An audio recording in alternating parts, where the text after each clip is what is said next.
Classification of fertilizer 15.4 topic है।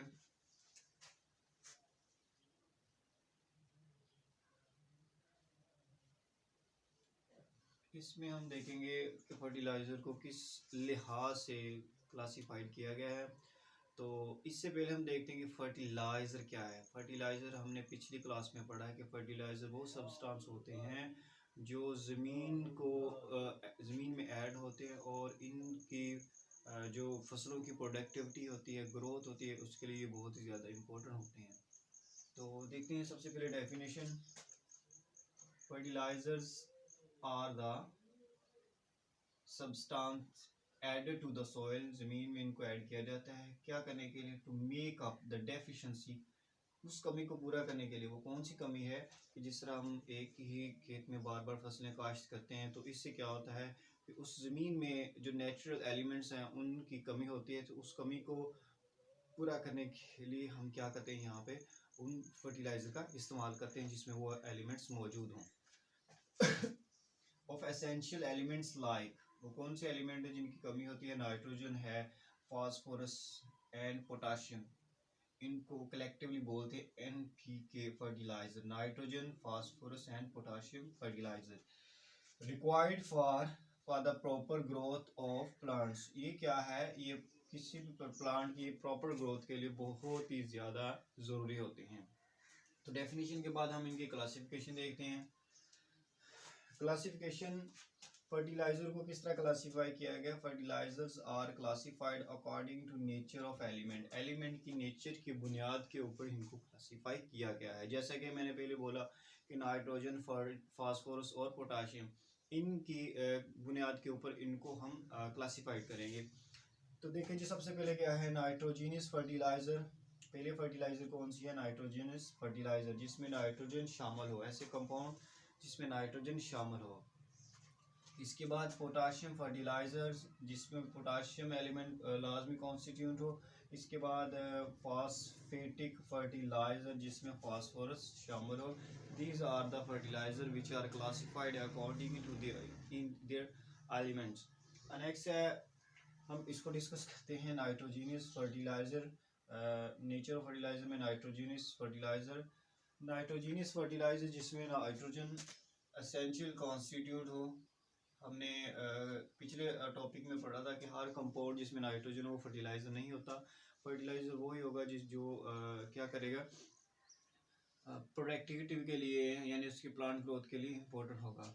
तो these fertilizer provided nitrogen to plant. Nitrogen fertilizers are the fertilizer which provide nitrogen to plants. जो plants को nitrogen apply करते हैं, देते हैं, उसे हम कहते हैं nitrogenous fertilizer. What is the importance of nitrogen fertilizer? ये शॉर्ट क्वेश्चन है, यहाँ पे बन सकता है what is the importance of nitrogenous fertilizer. Nitrogen fertilizer during early stage, जैसे ही प्लांट की ग्रोथ होती है, ऑफ प्लांट ग्रो, जैसे ही प्लांट उगना शुरू होता है तो उनकी डेवलपमेंट होती है, उनकी लीव की डेवलपमेंट होती है और उनकी स्टेम की डेवलपमेंट होती है। Development of leaves, development of stem.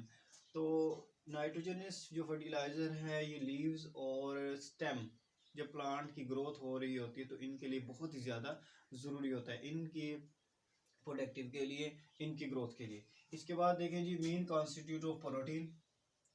Main constituent protein, आपने पढ़ा है कि प्रोटीन में नाइट्रोजन होता है, अमाइनो ग्रुप होता है। तो नाइट्रोजन क्या है? ये प्रोटीन में, प्रोटीन का भी एक कॉन्स्टिट्यूंट है, एक कंपोनेंट है। Next, it imparts green colour to leaves. ये पत्तों में, यानी ये जो ग्रीन कलर होता है ना, क्लोरोफिल होता है, उसको इम्पोर्ट करता है पत्तों को। इसके बाद देखिए, it has the quality and yield. ये क्वालिटी को इंक्रीज करता है और यील्ड को, यानी जहाँ पे हम इन फर्टिलाइज़र का इस्तेमाल करते हैं वहाँ पे क्या होता है कि फसलों की एक तो ग्रोथ खासी प्रॉपर होती है और दूसरा उनकी यील्ड भी बहुत ही ज़्यादा होती है। तो दोनों लिहाज से ये हमारे लिए बहुत ही ज़्यादा इंपॉर्टेंट है। तो यहाँ पे ये शॉर्ट क्वेश्चन बन सकता है, what is the importance of nitrogenous fertilizer. Then these are the examples of nitrogenous fertilizers. Ammonia, इसको हम आगे डिटेल में पढ़ेंगे। Then urea, then ammonium nitrate. ये तीन फर्टिलाइजर है जो आपके सिलेबस का हिस्सा है। आगे जी, ammonium sulphate calcium nitrate, calcium cyanamide, calcium ammonium nitrate, ammonium phosphate, ammonium chloride. These are the examples of nitrogenous fertilizer in which nitrogen is the essential constituent. And अब हम क्या करते हैं, अमोनिया यानी जो अमोनियम नाइट्रोजनस फर्टिलाइजर अमोनिया, उसको हम discuss करते हैं। अमोनिया क्या है, इसके पहले प्रॉपर्टी लिखेंगे। It is used as liquid state, ये लिक्विड स्टेट में यूज़ किया जाता है। बाकी जो फर्टिलाइजर होते हैं उनको सॉलिड फॉर्म में हम इस्तेमाल करते हैं, ये लिक्विड फॉर्म में होता है। और दूसरे नंबर पे कहें कि ये वोलाटाइल है, अमोनिया वोलाटाइल है। एज हम इनको फसलों में छिड़काया नहीं जा सकता, स्प्रिंकल नहीं किया जा सकता, क्योंकि ये वोलाटाइल होता है और इसमें नाइट्रोजन शामिल है। तो जैसे इनको स्प्रिंकल करेंगे ये हवा में उड़ जाएगा और फसलों के लिए यानी ज़मीन के लिए इतना ज़्यादा प्रॉपर तरीके से हम इनको प्रोवाइड नहीं कर सकते। सो हम क्या करेंगे, फिर हम इनको 6 इंचेस इंजेक्ट करेंगे ज़मीन के अंदर, ताकि इनकी एवेपोरेशन जो है वोलाटाइल वो ना हो। तो ammonia is volatile and is used in liquid state. Then we can do it is directly injected about 6 inches. This is MCQs कि हम अमोनिया को ज़मीन के अंदर 6 inch धंसाएंगे under the surface of soil to avoid the farm seeping out. हम इनको ज़मीन के अंदर 6 इंच धंसाएंगे ज़मीन के अंदर, मिट्टी के अंदर, ताकि इनकी वोलाटाइल जो है वो कम हो जाए, ना होने के बराबर हो।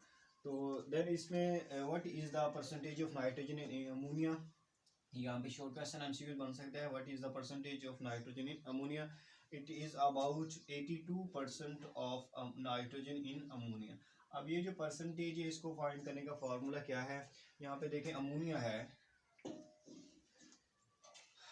NH3, इसमें हम नाइट्रोजन की परसेंटेज फाइंड करेंगे। तो इनका जो मास होगा 14 जमा 3 17, टोटल इनका 17 मास होगा, और 14 किसका होगा, नाइट्रोजन का।